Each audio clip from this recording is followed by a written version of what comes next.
சித்தர், அன்னை சித்தர்னு பேர்.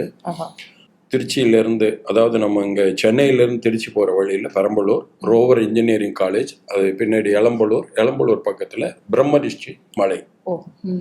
திருவண்ணாமலையில் கார்த்திகை தீபம் நடக்கிற மாதிரி அங்கேயும் நடக்கும், மிக பிரம்மாண்டமாக.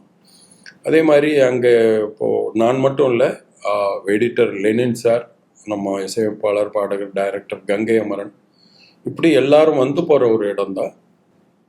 அவர் தான் வந்து என்னை வழி நடத்தினார். பட் அதுக்கு முன்ன, அதாவது என்னோட ரிசீவர் கரெக்டாக இருந்துச்சு, அதனால அவரோட அந்த டிரான்ஸ்மிஷன் வந்து அவரோட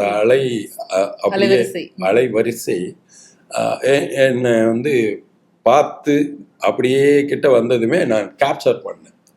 ரிசீவர் கரெக்டாக இருந்தால் நான் மட்டும் இல்லை, யாரும் கேப்சர் பண்ணலாம். ஏன்னா இந்த பிரபஞ்சம் வந்து அந்த மாதிரி தன்மையோடு தான் இருக்குது எனக்கு. அதனால எங்கே ஓப்பன் ஆகணும், எங்கே இந்த அனுபவத்தை கொடுக்கணும், எங்கே தொடங்கணும் அப்படின்னு எழுதப்பட்டதுன்னு சொல்லலாம்.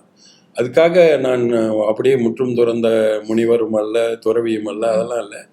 ஆனால் ஒவ்வொருத்தருக்கும் ஒவ்வொன்றில் ஆனந்தம் இருக்கும். ஒரு கிரிக்கெட் மேட்ச் பார்க்குறதுல கூட சில பேருக்கு ஆனந்தம், விளையாடுறதுல ஆனந்தம், கேரம் விளையாடுறது, செஸ் விளையாடுறதுல. எனக்கு அதையெல்லாம் விட ஒரு ஆனந்தம் வந்து இதில் இருக்குன்றத அவர் தான் வந்து கண்டுபிடிச்சி உணர்த்தினது. அதே மாதிரி வந்து பிறகு அவரோட அன்பு பிடியிலிருந்து நான் விலகவே இல்லை. அதனால இந்த மலை லொக்கேஷன் பார்க்கறதுக்காக மலைகள் போனது போக இந்த மாதிரி மலை பிரதேசங்கள் ட்ராவல் வந்து அதிகமாகிடுச்சு. அங்கே போனால் நாங்கள் சும்மா வெறும் ஒரு பார்வையாளராகவோ இல்லை வெறும் பங்கேற்பாளராகவோ அப்படிலாம் இல்லை, முழுதுமாக வந்து அர்ப்பணிச்சுட்டு போகிறது.